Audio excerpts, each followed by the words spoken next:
Welcome to day 9 of our free sewing class.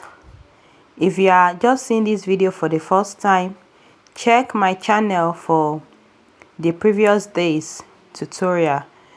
That is from day 1 to day 8. Today is day 9.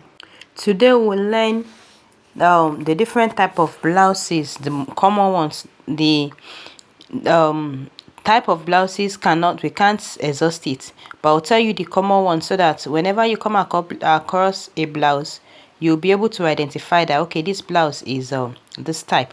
The first on the list will be a peplum blouse. What makes it a peplum blouse? The upper part or the waist part is tight, and the lower part has something like a fillet or a circular cut.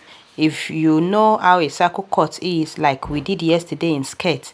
So this type of blouses, we call them peplum blouse. The waist is tight and the lower part is fillet. That is the first blouse. The second one we'll talk about is a wrap blouse. A wrap blouse is open. Did you see this pattern? It is open. It can wrap around your body.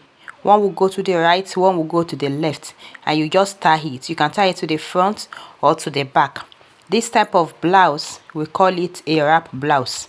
It can also come as a dress, as a gown, but since we are dealing with blouses now, and the wrap can also come like fillet. The lower part can be fillet. It can be fitted like this particular one. The next blouse we'll talk about is button down blouse. It can be like a shirt.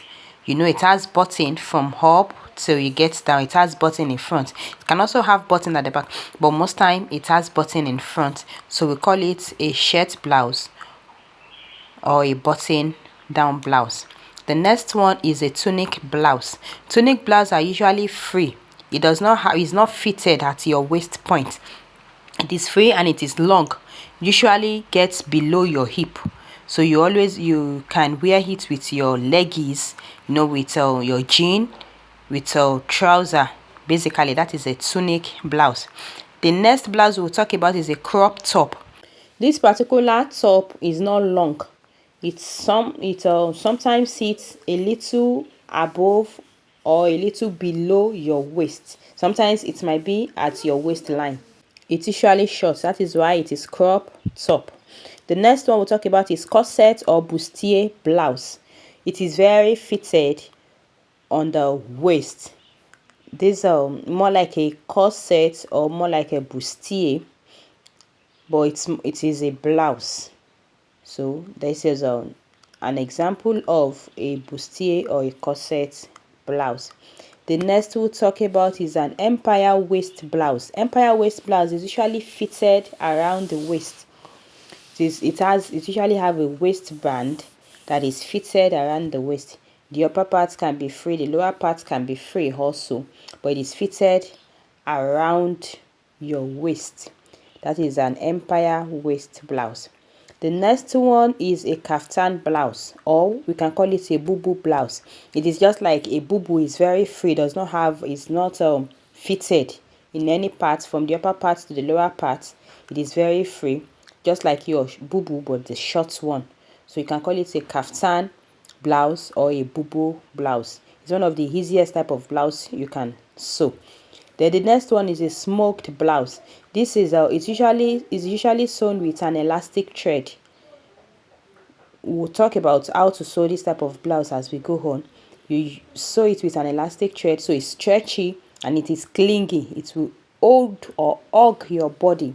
So this is a smoked blouse or a smoked top. And the next one we'll talk about is what I call asymmetric blouse.